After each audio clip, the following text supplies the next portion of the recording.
This is Creepy, a podcast dedicated to sharing the most famous, chilling, and disturbing creepypastas and urban legends in the world. Whether these stories truly happened or are simply fabrications is for you to decide. These stories may contain graphic depictions of violence and explicit language. Listener discretion is advised.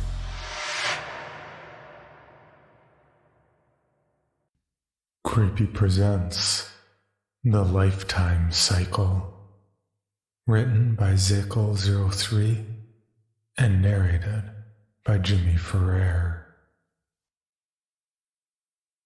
I made a mistake.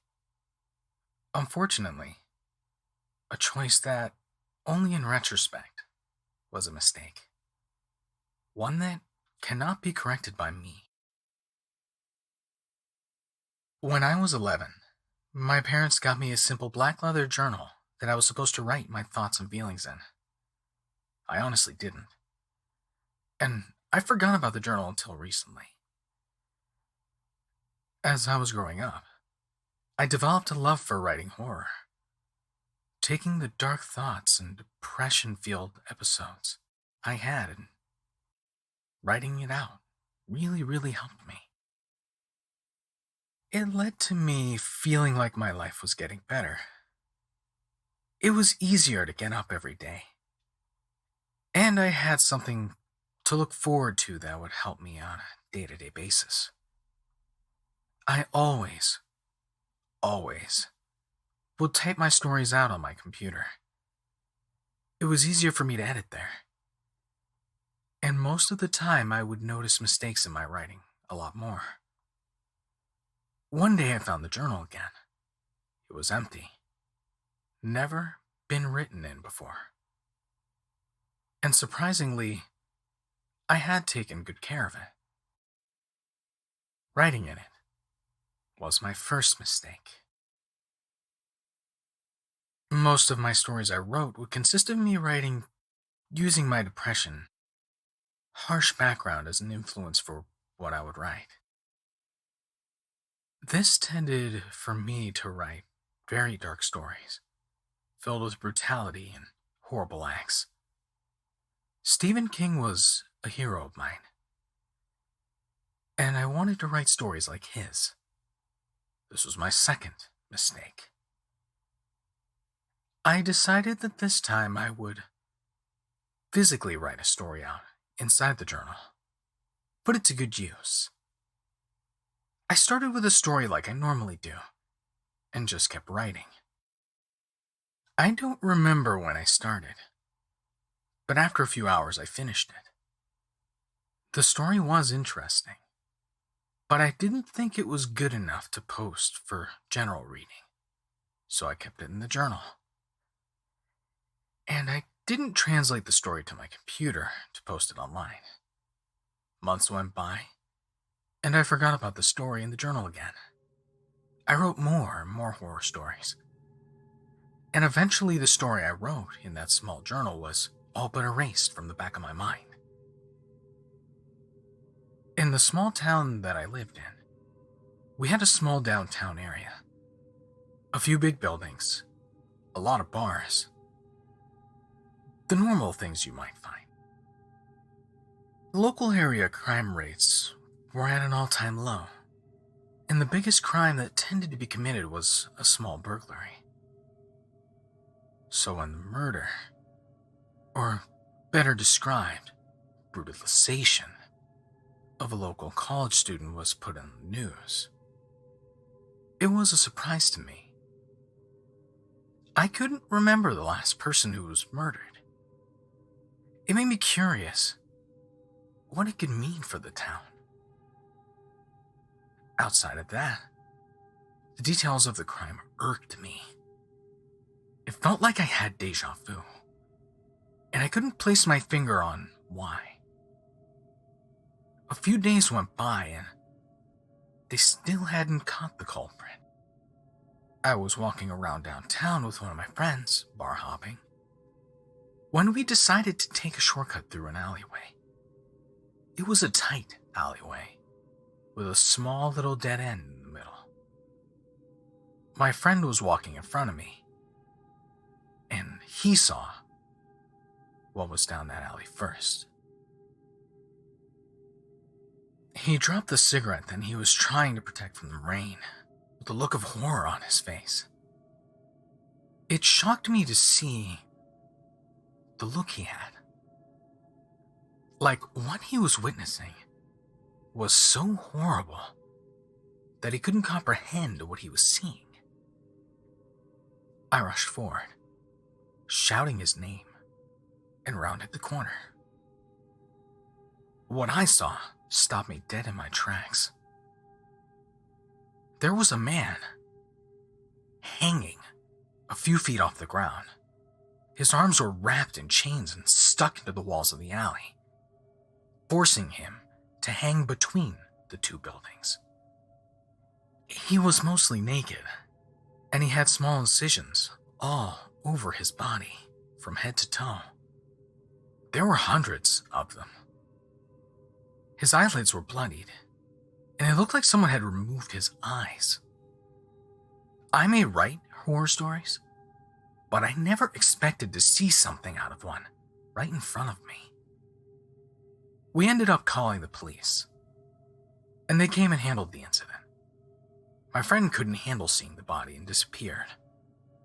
I went home shortly after the police stopped asking me questions. For the next day, that incident made me struggle more and more. I feel like I had read that scene somewhere in great detail. Then I remembered the journal. I opened it up and began to read. Of the first passages that I wrote, one stood out to me.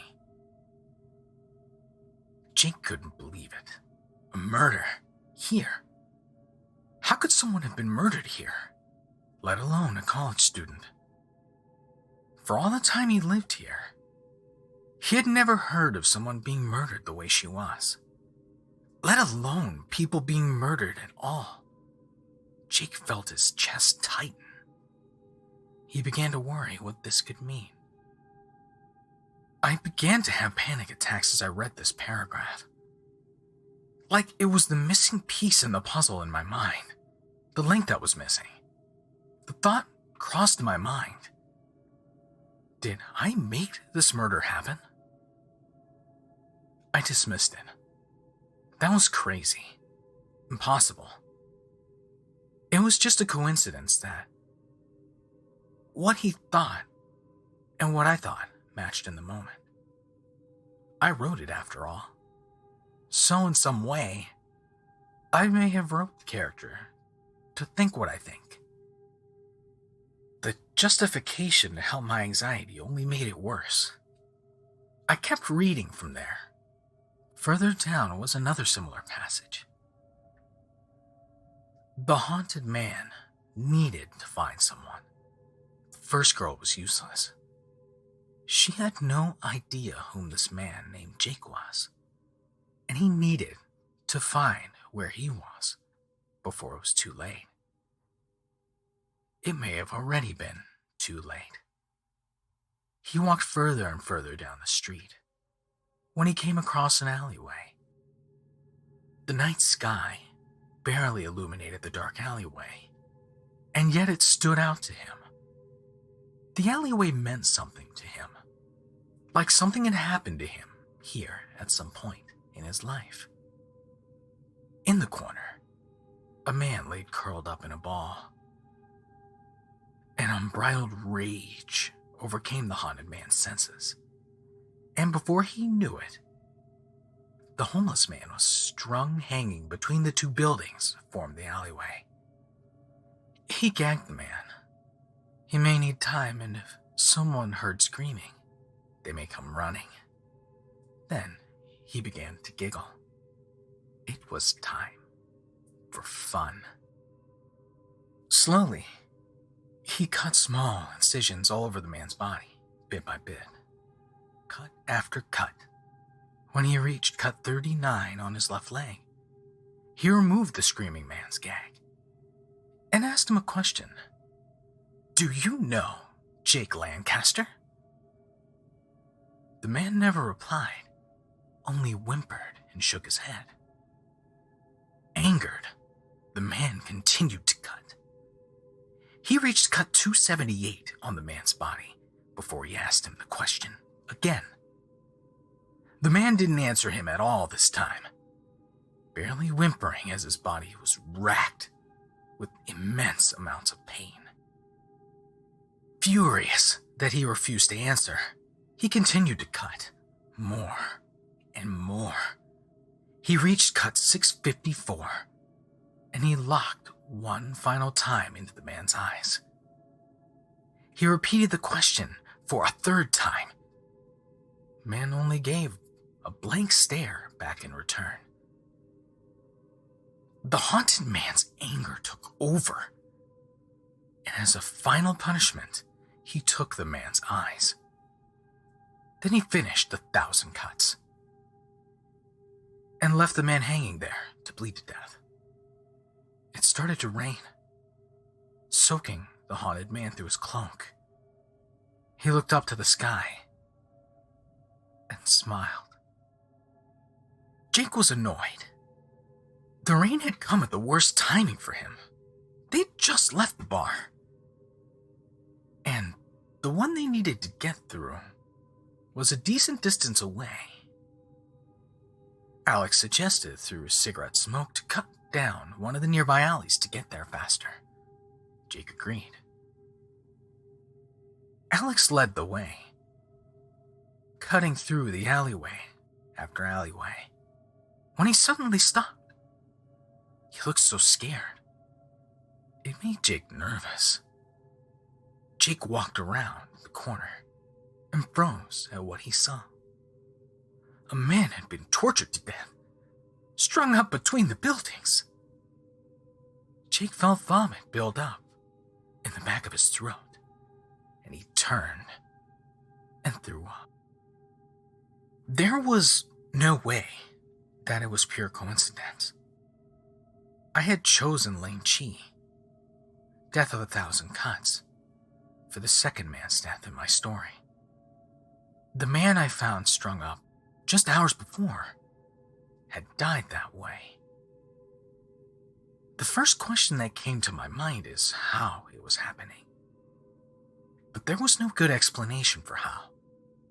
I couldn't call my parents to ask them where they got my journal. My mom passed away, and my dad disowned me. I didn't even have his number. The second question was who Jake represented in real life. I saw the parallels between me and Jake, how we discovered the second victim and how we heard about the first. But if it wasn't me, how would I be able to find out who this haunted man was chasing? I decided the best way to find out where to go next was to continue reading the story. I didn't get the chance. I heard a knock at the door, and I went over to investigate, my chest tight with anxiety of who could be there. When I looked through the peephole, I realized it was just my girlfriend, Alice. I let out all the tension I had been building up in my chest and opened the door. She looked excited to see me, and I was glad to see her too. The thoughts of the journal slowly drifted into the back of my head. We ended up hanging for a few hours, and she helped me forget about what was happening in the world around us. She had that effect on me. And honestly, it made things kind of blissful when I was around her. When we finished for the night, I told her I would walk her to the car. As I grabbed my jacket from the table, I saw the journal, and I had the feeling that I should grab it, so I did. It was a short walk to her car, and it was freezing outside. The weather for fall had finally started to drop, and it was still raining. When we reached her car, she turned back around to look at me. I smiled at her and she smiled back. Then she grumbled. I didn't realize there was a gunshot until after my ears stopped ringing, and I realized she was gone. The bullet had killed her instantly. It happened so fast she was still smiling after she died. Then I was tackled to the ground, and a hooded figure began pummeling my face in. I never got my hands up to defend myself before I blacked out. I woke up in a dark warehouse, tied to a chair. The hooded figure stood in front of me, watching me. He flipped his hood back, and I realized it was me. Grizzled, a little bit more facial hair, but it was definitely me. He looked into my eyes and laughed. He started to tell me everything. And it slowly made sense. Somewhere, in some period of time, we would write this story in the Black Journal. The story of murders in a town. The protagonist hearing about the murders, finding a body, before coming face to face with the antagonist of the story. The antagonist would be revealed as a copy, a replica, whose sole job was to find and kill the protagonist. There was a problem with the ending, one that caused us eternal heartache. But there was a catch with the Black Journal. It can recreate whatever's written in the book, and so it did. But it needed to pull the protagonist from somewhere, so it chose us. And the first antagonist was just a copy, a fake created by the journal to fill the story. But the ending of the book is ambiguous, leaving the chance for the antagonist or the protagonist to kill each other, and then starting the cycle over, forcing the one left alive to fill the seat of the antagonist and start the story over. So, we've been killing each other over and over again. We received one warning from the first copy.